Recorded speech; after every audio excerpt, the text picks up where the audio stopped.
Hello friends, ಎಲ್ರಿಗೂ ನಮಸ್ಕಾರ. Welcome to my study strategy YouTube channel. ಹೊಸಬ್ರು ಯಾರಾದರೂ ನಮ್ಮ ವಿಡಿಯೋನ ನೋಡ್ತಿದ್ರೆ ದಯವಿಟ್ಟು ಚಾನಲ್ನ ಸಬ್ಸ್ಕ್ರೈಬ್ ಮಾಡ್ಕೊಳ್ಳಿ. ಹಾಗೆ ಶೇರ್ ಲಿಂಕ್ ಮೇಲೆ ಕ್ಲಿಕ್ ಮಾಡಿ ನಿಮ್ಮ ಸ್ನೇಹಿತರೊಂದಿಗೆ ಹಂಚ್ಕೊಳ್ಳಿ. ಇವತ್ತಿನ ಟಾಪಿಕ್ ಬಂದು ವ್ಯಾಕರಣದ ಮೇಲೆ 2ನೇ ಕ್ಲಾಸು. ಮೊದಲೇದಾಗಿ ಸಂಧಿ ಪರಿಚಯವನ್ನು ನೋಡೋಣ. ಮೊದಲಿಗೆ ನಾವು ಮಾತನಾಡುವಾಗ ಕೆಲವು ಶಬ್ದಗಳನ್ನು ಬಿಡಿಯಾಗಿ ಹೇಳುವುದಿಲ್ಲ. ಅವನು ಪ್ಲಸ್ ಅಲ್ಲಿ ಎಂಬ 2 ಶಬ್ದಗಳನ್ನು ಕೂಡಿಸಿ ಅವನಲ್ಲಿ ಎಂದು ಹೇಳುತ್ತೇವೆ. ಅಂದರೆ ಅವುಗಳನ್ನು ಕೂಡಿಸಿಯೇ ಹೇಳುತ್ತೇವೆ. ಅವಕ್ಕೇನಂತಾರ? ಸಂಧಿ ಅಂತಾರೆ. ಇಲ್ಲಿ ನೋಡೋಣ. ಉದಾಹರಣೆಗಾಗಿ ನೀವು ನೋಡ್ಬೋದು. ಆಡು ಪ್ಲಸ್ ಇಸು ಆಡಿಸು, ಮರ ಪ್ಲಸ್ ಅನ್ನು ಮರವನ್ನು, ದೇವರು ಪ್ಲಸ್ ಇಗೆ ದೇವರಿಗೆ, ಮಳೆ ಪ್ಲಸ್ ಕಾಲ ಮಳೆಗಾಲ. ಇದೇ ರೀತಿ ನೋಡ್ಬೋದು. 2 ಪದಗಳು ಕೂಡಿ ಸಂಧಿ ಆಗುತ್ತದೆ. ಇಲ್ಲಿ ಹೀಗೆ 2 ಅಕ್ಷರಗಳು ಯಾವ ಕಾಲ ವಿಳಂಬವೂ ಇಲ್ಲದೆ ಪರಸ್ಪರ ಸೇರುವುದಕ್ಕೆ ಏನಂತಾರೋ ಸಂಧಿ ಅಂತ ಕರೀತಾರೋ. 2 ಪದಗಳು ಕಾಲ ವಿಳಂಬವಿಲ್ಲದೆ ಸೇರುವುದಕ್ಕೆ ಸಂಧಿ ಅಂತ ಕರೀತಾರೆ. ನೆಕ್ಸ್ಟ್ ಇಲ್ಲಿ ಅವನು ಪ್ಲಸ್ ಅಂಗಡಿ ಅವನಂಗಡಿ, ಕುಲ ಪ್ಲಸ್ ಅನ್ನು ಕುಲವನ್ನು, ಬೆಟ್ಟ ಪ್ಲಸ್ ತಾವರೆ ಬೆಟ್ಟದಾವರೆ, ಮಳೆ ಪ್ಲಸ್ ಕಾಲ ಮಳೆಗಾಲ. ಇದೇ ರೀತಿ ಇವು ಬರ್ತಾವೆ. ನೆಕ್ಸ್ಟ್ ಇಲ್ಲಿ ಹೀಗೆ ಒಂದು ಪದ ಇನ್ನೊಂದು ಪದದೊಡನೆ ಸೇರಿದಾಗ ಪೂರ್ವ ಪದದ ಅಂತ್ಯದಲ್ಲಿ ಮತ್ತು ಉತ್ತರ ಪದದ ಆದಿಯಲ್ಲಿ 3 ಬಗೆಯ ಕಾರ್ಯಗಳು ನಡೆಯಬಹುದು. ಅಕ್ಷರ ಒಂದು ಲೋಪವಾಗಬಹುದು, ಇನ್ನೊಂದು ಆಗಮಿಸಬಹುದು, ಒಂದು ಅಕ್ಷರ ಹೋಗಿ ಅದರ ಸ್ಥಾನದಲ್ಲಿ ಬೇರೆ ಅಕ್ಷರ ಬರಬಹುದು. ಇದನ್ನು ಏನಂತಾರೆ? ಸಂಧಿ ಕಾರ್ಯ ಅಂತ ಅಂತಾರೆ. ಇಲ್ಲಿ ನಾವು ನೋಡ್ಬೋದು. ಮೊದಲೇದ ಉತ್ತರ ಪದ, ಮೊದಲೇದ ಪೂರ್ವ ಪದ, ನಂತರದ ಉತ್ತರ ಪದ. ಅವೆರಡು ಕೂಡಿದಾಗ ಏನಾಗುತ್ತೆ? ಸಂಧಿ ಕಾರ್ಯ ಆಗುತ್ತೆ. ಇಲ್ಲಿ ಮಾತು ಪ್ಲಸ್ ಅನ್ನು ಅನ್ನೋದ ಮಾತನ್ನು. ಇಲ್ಲಿ ತೂತ್ರೊಳಗ ಉ ಏನಾಗುತ್ತೆ? ಈ ಪದ ಬರುತ್ತೆ. ನಂತರ ಇಲ್ಲಿ ಅನ್ನೋದು ಪದ. ಇದಕ್ಕೆ ಉ ಲೋಪವಾಗಿ ಇಲ್ಲಿ ಹೋಗಿ ಮಾತನ್ನು ಆಗುತ್ತೆ. ತೂದಿದ್ದ ಇಲ್ಲಿ ಬಂದ ತ ಆಗುತ್ತೆ. ಅದೇ ರೀತಿ ಈ ಸಂಧಿ ಒಳಗೆ ಕನ್ನಡ ಸಂಧಿಗಳು ಬರ್ತಾವೆ. ಕನ್ನಡ ಸಂಧಿಯಲ್ಲಿ 3 ಬರ್ತಾವೆ. ಒಂದು ಲೋಪ ಸಂಧಿ, ಇನ್ನೊಂದು ಆಗಮ ಸಂಧಿ, ಇನ್ನೊಂದು ಆದೇಶ ಸಂಧಿ. ಮೊದಲಿಗೆ ನಾವು ಲೋಪ ಸಂಧಿಯನ್ನು ನೋಡೋಣ. ಮೇಲೆ ಪ್ಲಸ್ ಇಟ್ಟ ಮೇಲಿಟ್ಟು, ಮೇಲೆ ಪ್ಲಸ್ ಇಟ್ಟು ಮೇಲಿಟ್ಟು ಅಂತ ಆಗುತ್ತೆ. ಇಲ್ಲಿ ಏನಾಗುತ್ತೆ? ಕೊನೆಯಲ್ಲಿ ಮೇಲಿನ ಸಂಧಿ ಕಾರ್ಯವನ್ನು ಗಮನಿಸಿರಿ. ಇಲ್ಲಿ ಏನಾಗುತ್ತೆ? ಮೇಲೆ ಎಂಬ ಪೂರ್ವ ಪದದ ಕೊನೆಯಲ್ಲಿರುವ ಸ್ವರ ಅಂದರೆ ಮೇಲೆ ಲೇ ಎತ್ತರೋಗ ಲ ಪ್ಲಸ್ ಎ. ಈ ಪದ ಮತ್ತು ಇಲ್ಲಿ ಈ 2 ಕೂಡಿದಾಗ ಏನಾಗುತ್ತೆ? ಇಲ್ಲಿ ಮುಳ್ಳು ಪ್ಲಸ್ ಅನ್ನು. ಇಲ್ಲಿ ಮುಳ್ಳನ್ನು. ಇಲ್ಲಿ ಮೇಲೆ ಪ್ಲಸ್ ಇಟ್ಟ ಮೇಲಿಟ್ಟ. ಇಲ್ಲಿ ಎ ಹೋಗಿ ಈ ಪದ ಅಲ್ಲಿ ಸೇರ್ಕೋತದ, ಈ ಅನ್ನೋದ ಸೇರ್ಕೋತದ. ಇಲ್ಲಿ ಎ ಪದ ಏನೈತದ? ಲೇ ಅನ್ನೋದ ಎ ಲೋಪವಾಗಿ ಹೋಗುತ್ತಾ ಅಲ್ಲಿ ಈ ಪದ ಕೊಂಡಿರ್ತದ. ಇಲ್ಲಿ ನೋಡ್ಬೋದು ನೀವು. ಮುಳ್ಳು ಪ್ಲಸ್ ಅನ್ನು ಐತಿ, ಇಲ್ಲಿ ಹೂ ಐತಿ. ಲೂತ್ರೊಳಗ ಹೂ ಅನ್ನೋದ ಬರ್ತದ. ಇದು ಹೂ ಅನ್ನೋದ ಲೋಪವಾಗಿ ಈ ಅನ್ನೋದ ಳಕ ಸೇರ್ಕೋಗ್ತದೆ. ಹಾಗಾಗಿ ಇದೇನಾಗುತ್ತೆ? ಮುಳ್ಳನ್ನು ಅಂತ ಆಗುತ್ತೆ. ನೆಕ್ಸ್ಟ್ ಸ್ವರದ ಮುಂದೆ ಸ್ವರವು ಬಂದು ಸಂಧಿಯಾಗುವಾಗ ಪೂರ್ವ ಪದದ ಕೊನೆಯಲ್ಲಿರುವ ಸ್ವರವು ಲೋಪವಾದರೆ ಅದನ್ನು ಲೋಪ ಸಂಧಿ ಅಂತ ಕರೀತಾರೆ. ಇಲ್ಲಿ ನೀವು ಉದಾಹರಣೆಗಾಗಿ ನೋಡ್ಬೋದು. ಹೊಸ ವೃತ್ತ ಇದ್ದ, ಇದನ್ನು ಹೊಸರುತ್ತಿದ್ದ. ಇಲ್ಲಿ ಸ್ವರ ಲೋಪವಾಗಿದೆ. ಹುಡುಗರು ಪ್ಲಸ್ ಎಲ್ಲರೂ ಹುಡುಗರೆಲ್ಲರೂ. ಇಲ್ಲಿ ರೂತ್ರೋಗ ಹೂ ಅನ್ನೋ ಪದ ಇರ್ತದೆ.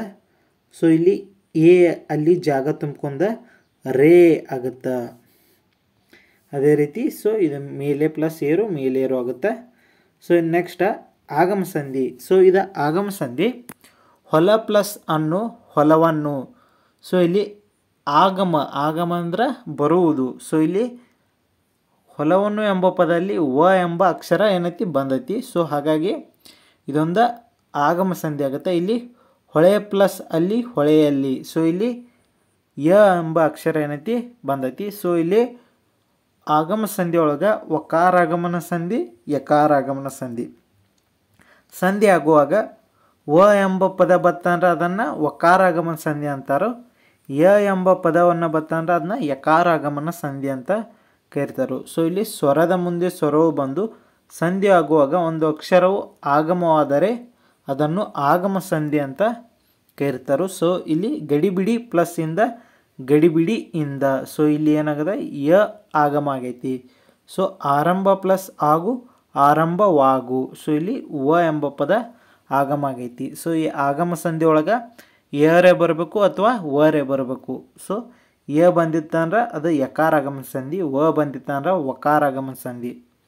ಸೊ ಕ್ವಶನ್ನ ಒಳಗೆ ಆಪ್ಷನ್ ಒಳಗೆ ಆಗಮ ಸಂಧಿ, ಆದೇಶ ಸಂಧಿ, ಲೋಪ ಸಂಧಿ ಮತ್ತು ಹಿಂಗೆ ಕೊಟ್ಟಾಗ ಸೊ ಅಲ್ಲಿ ನೀವು ವ ಅಥವಾ ಯ ಬಂದಿತ್ತಂದ್ರೆ ಅದನ್ನು ಆಗಮ ಸಂಧಿ ಅಂತ ಹೇಳಬಹುದು.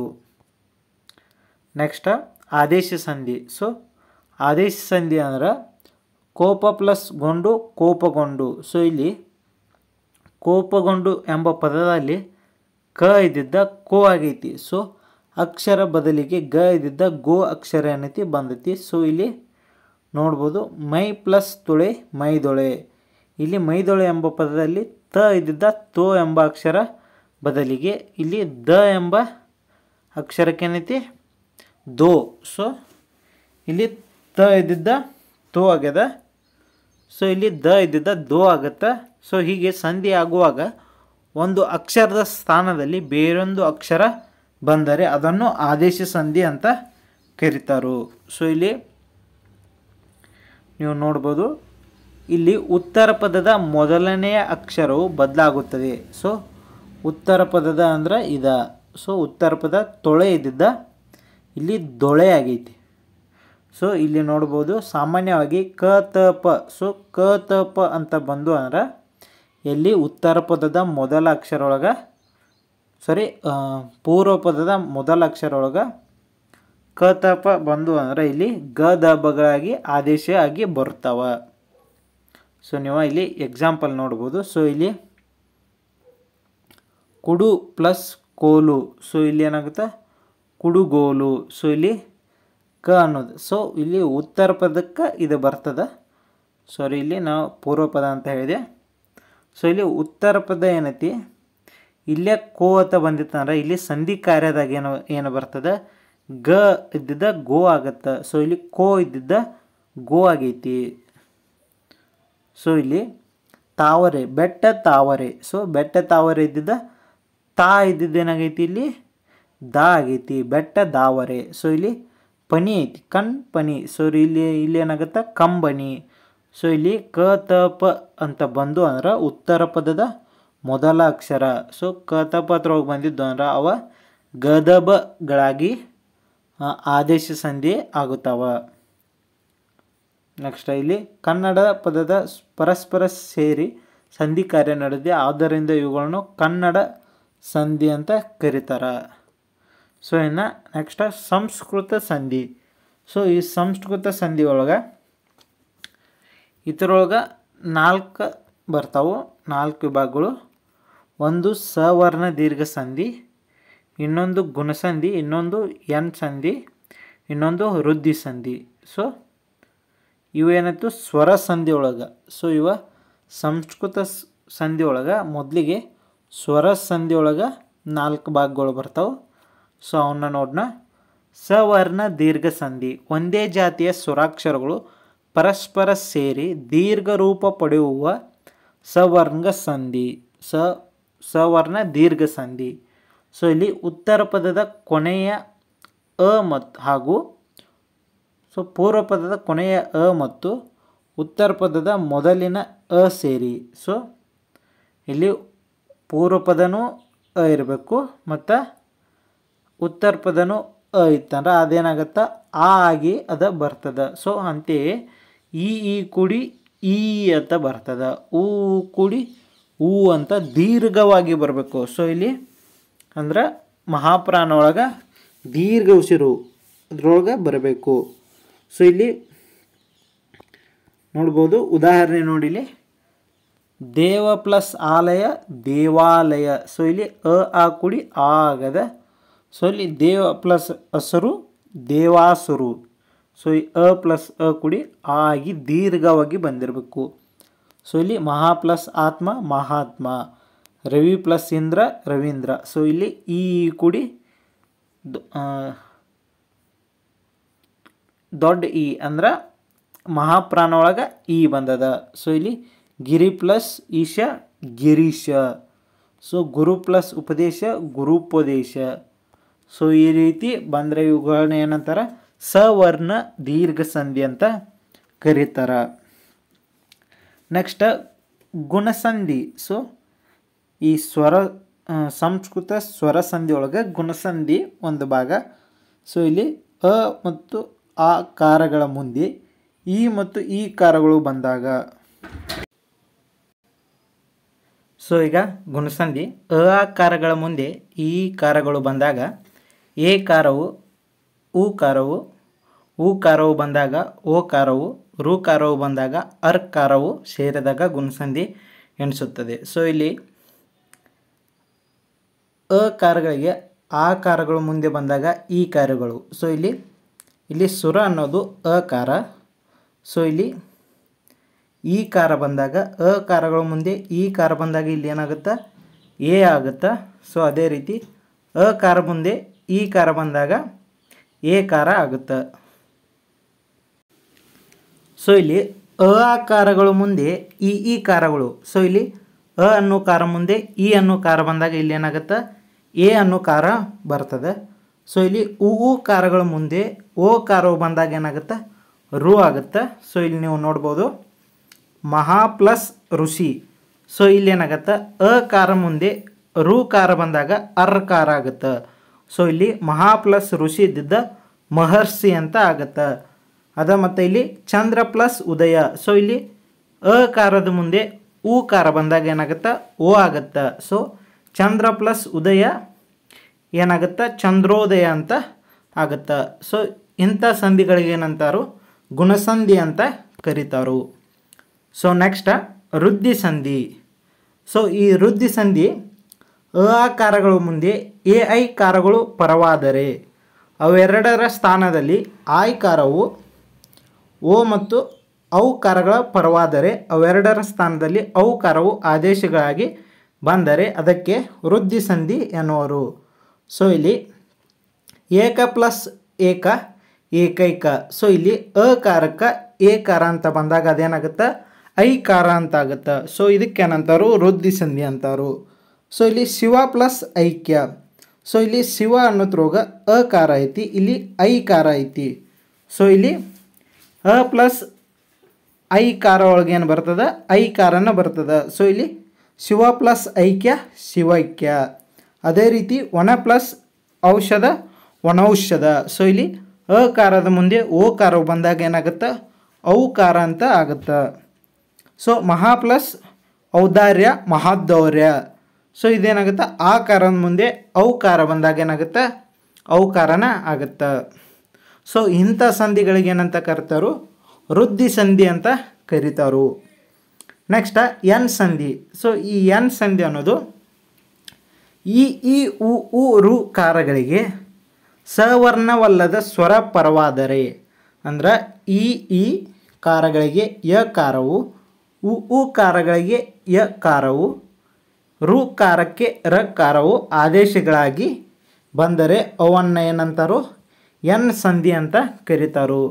ಸೊ ಇಲ್ಲಿ ನೀವು ಎಕ್ಸಾಂಪಲ್ ನೋಡ್ಬೋದು, ಇತಿ ಪ್ಲಸ್ ಆದಿ ಇತ್ಯಾದಿ. ಸೊ ಇಲ್ಲಿ ಏನಾಗುತ್ತೆ, ಇತಿ ಪ್ಲಸ್ ಇಲ್ಲಿ ಈ ಅದ, ಇಲ್ಲಿ ಆ ಅದ. ಸೊ ಈ ಮತ್ತು ಆಕ್ಕೆ ಏನಾಗಿ ಬಂದೈತಿ, ಯಾ ಆಗಿ ಬಂದೈತಿ. ಸೊ ಈ ಕಾರಕ್ಕೆ ಮತ್ತು ಆ ಕಾರಕ್ಕೆ ಏನಾಗಿ ಬಂದೈತಿ, ಯಾ ಕಾರ ಆಗಿ ಬಂದೈತಿ. ಅದೇ ರೀತಿ ಜಾತಿ ಪ್ಲಸ್ ಅತಿಥಿ ಜಾತ್ಯಾತೀತ. ಸೊ ಇಲ್ಲಿ ಪ್ರತಿ ಪ್ಲಸ್ ಉಪಕಾರ ಪ್ರತ್ಯೋಪಕಾರ. ಸೊ ವನ ಪ್ಲಸ್ ಮನು ಪ್ಲಸ್ ಅಂತರ ಮನ್ವಂತರ. ಸೊ ಇಲ್ಲಿ ಊಕಾರಕ್ಕೆ ಅಕಾರ ಆಗಿ ವಕಾರ ಬಂದೈತಿ. ಸೊ ಇಲ್ಲಿ ಗುರು ಪ್ಲಸ್ ಆಜ್ಞೆ ಗುರಾಜ್ಞೆ. ಸೊ ಪಿತೃ ಪ್ಲಸ್ ಆರ್ಜಿತ ಪಿತ್ರಾರ್ಜಿತ. ಸೊ ಇಲ್ಲಿ ರೂಕ ಆಕಾರ ಆಗಿ ಏನು ಬಂದೈತಿ ರ ಆಗಿ ಬಂದೈತಿ. ಸೊ ಇಂಥ ಸಂಧಿಗಳಿಗೆ ಏನಂತಾರೋ ಎನ್ ಸಂಧಿ ಅಂತ ಕರೀತಾರು.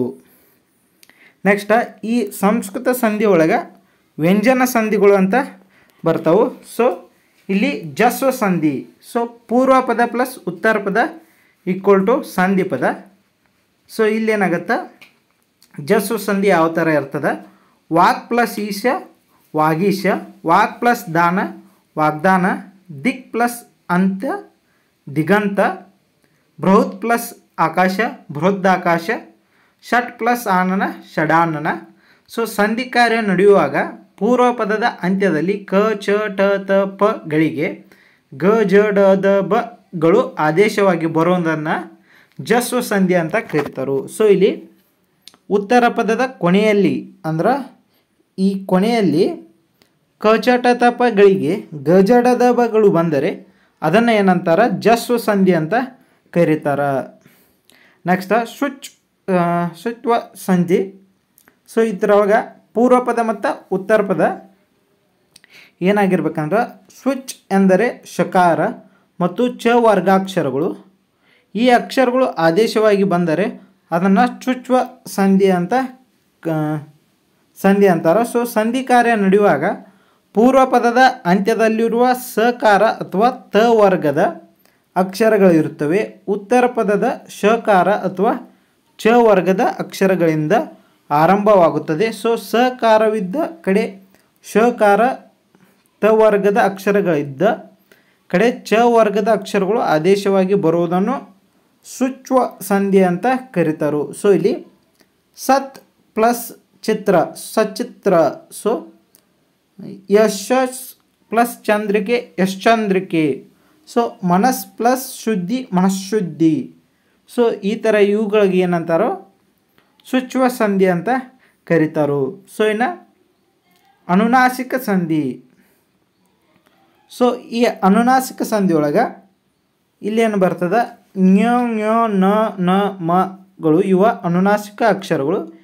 ಈ ಅಕ್ಷರಗಳು ಆದೇಶವಾಗಿ ಬಂದರೆ ಸೊ ಸಂಧಿಯನ್ನು ಮಾಡುವಾಗ ಈ ಅಕ್ಷರಗಳು ಸಂಧಿ ಕಾರ್ಯದಲ್ಲಿ ಇಲ್ಲಿ ಬಂದರೆ ಅವಕ್ಕೆ ಅನುನಾಸಿಕ ಸಂಧಿ ಅಂತ ಕರೀತಾರೆ. ಸೊ ಇಲ್ಲಿ ಸಂಧಿ ಕಾರ್ಯ ನಡೆಯುವಾಗ ಪೂರ್ವ ಪದದ ಅಂತ್ಯದಲ್ಲಿರುವ ಅಕ್ಷರಗಳು ಕ ಚ ಟ ತ ಪ ಅಕ್ಷರಗಳಿರುತ್ತವೆ. ಉತ್ತರ ಪದದ ಅನುನಾಸಿಕ ಅಕ್ಷರಗಳಿಂದ ಆರಂಭವಾಗುತ್ತದೆ. ವರ್ಗದ ಕ ಚ ಟ ತ ಪ ವ್ಯಂಜನಗಳಿಗೆ ಅದೇ ವರ್ಗದ ಅನುನಾಸಿಕ ಅಕ್ಷರಗಳು. ಸೊ ಇಲ್ಲಿ ಏನಾಗುತ್ತೆ ಕ ಚ ಟ ಪ ವ್ಯಂಜನಗಳಿಗೆ ಅದೇ ವರ್ಗದ ಅಂದ್ರೆ ಕದ ವರ್ಗದ ಅನುನಾಸಿಕ ಅಕ್ಷರ ಯ. ಸೊ ಅದೇ ವರ್ಗದ ಅಕ್ಷರಗಳು ಆದೇಶವಾಗಿ ಬಂದರೆ ಅವುಗಳನ್ನ ಏನಂತಾರು ಅನುನಾಸಿಕ ಸಂಧಿ ಅಂತ ಕರೀತಾರೆ. ಸೊ ಇಲ್ಲಿ ನೀವು ಎಕ್ಸಾಂಪಲ್ ಒಳಗೆ ನೋಡ್ಬೋದು. ವಾಕ್ ಅನ್ನೋದೈತಿ ಅದಕ್ಕೆ ಮಯ ವಾಗ್ಮಯ. ಸೊ ಷಟ್ ಅದಕ್ಕೆ ಮುಖ ಷಣ್ಮುಖ. ಸೊ ಇಲ್ಲಿ ಟ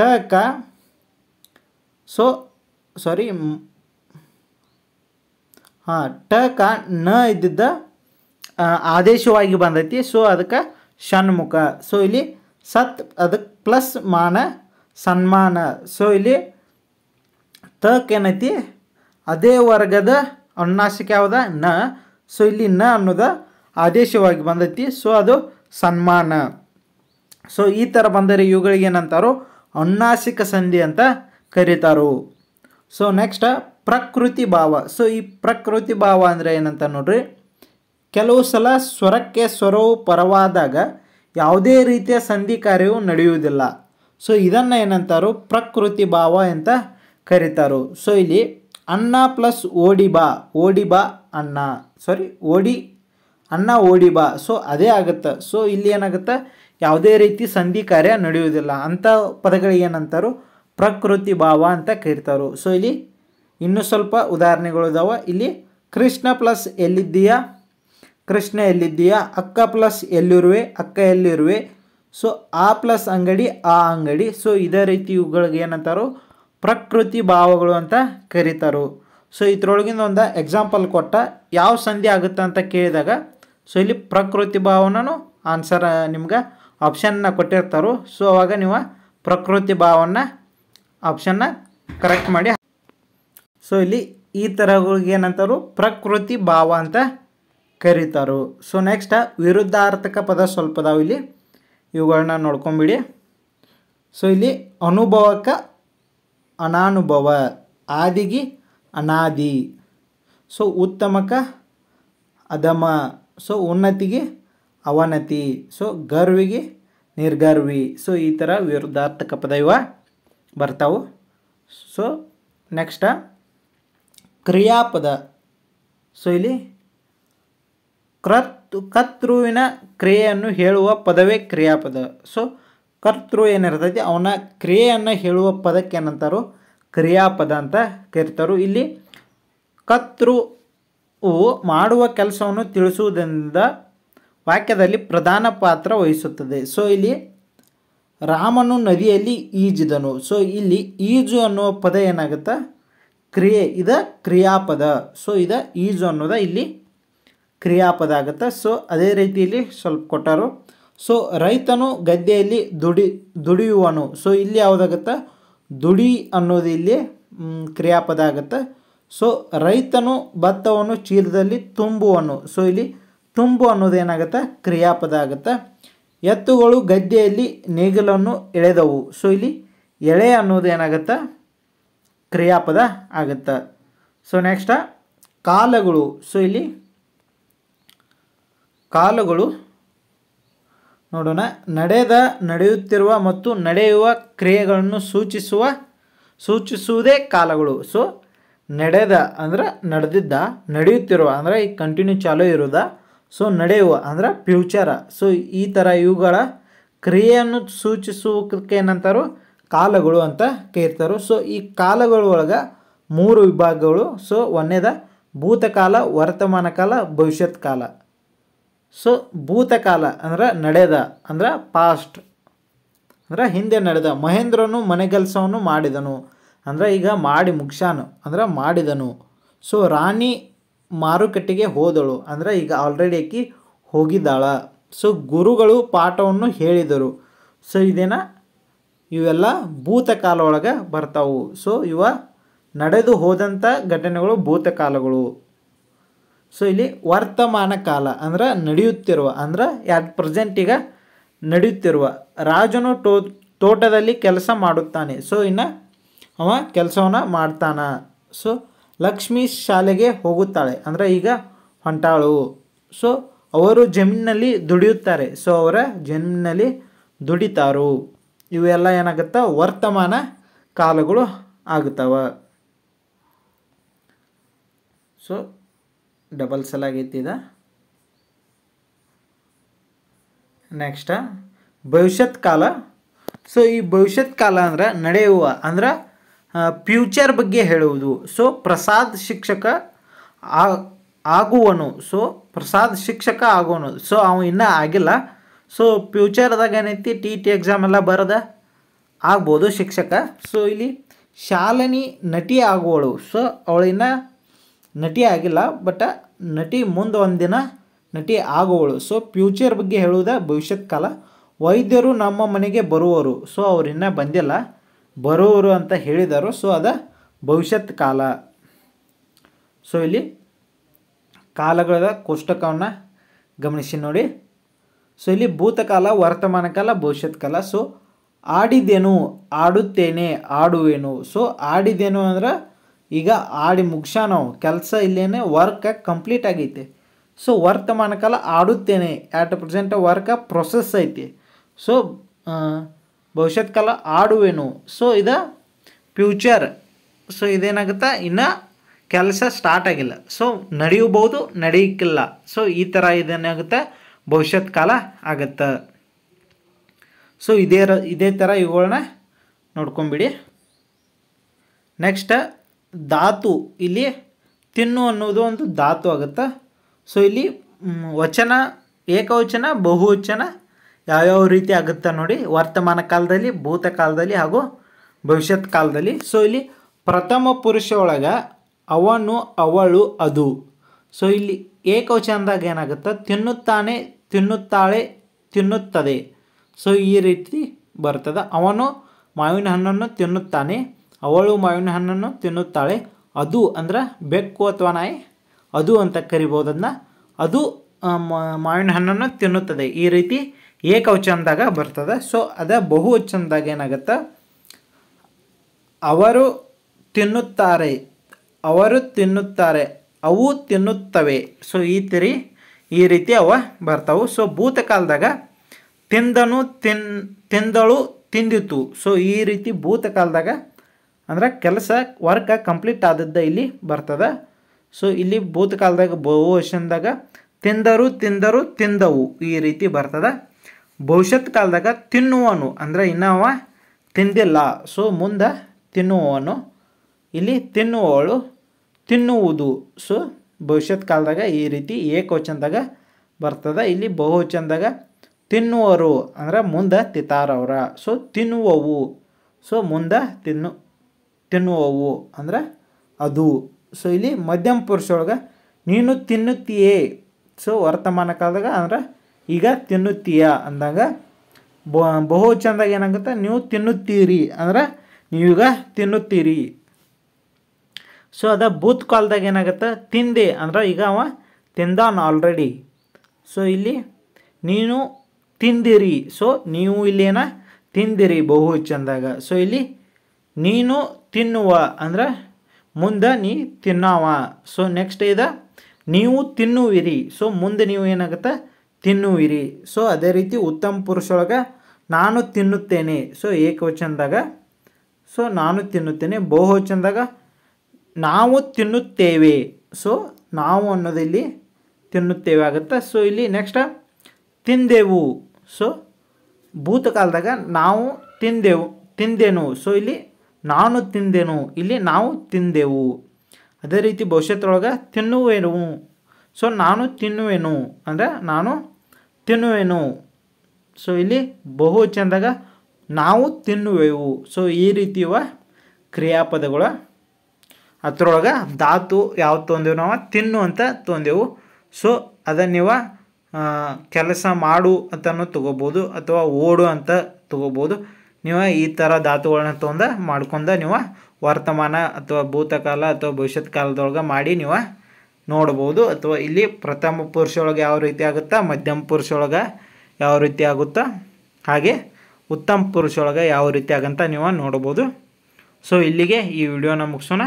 ಸೊ ಯಾರಿಗಾದರೂ ಈ PDF ಬೇಕಾದಲ್ಲಿ ನನ್ನ ಟೆಲಿಗ್ರಾಮ್ ಚಾನಲ್ಗೆ ಜಾಯ್ನ್ ಆಗಿ ಅಲ್ಲಿ ನಂಗೆ ಮೆಸೇಜ್ ಮಾಡ್ಬೋದು. ಸೊ ಹೊಸಬ್ರು ಯಾರಾದರೂ ಈ ವಿಡಿಯೋನ ನೋಡ್ತಿದ್ರೆ ದಯವಿಟ್ಟು ಚಾನಲ್ನ ಸಬ್ಸ್ಕ್ರೈಬ್ ಮಾಡ್ಕೊಳ್ಳಿ. ಹಾಗೆ ನಿಮ್ಮ ಸ್ನೇಹಿತರೊಂದಿಗೆ ಈ ವಿಡಿಯೋನ ಹಂಚಿಕೊಳ್ಳಿ. Thank you so much.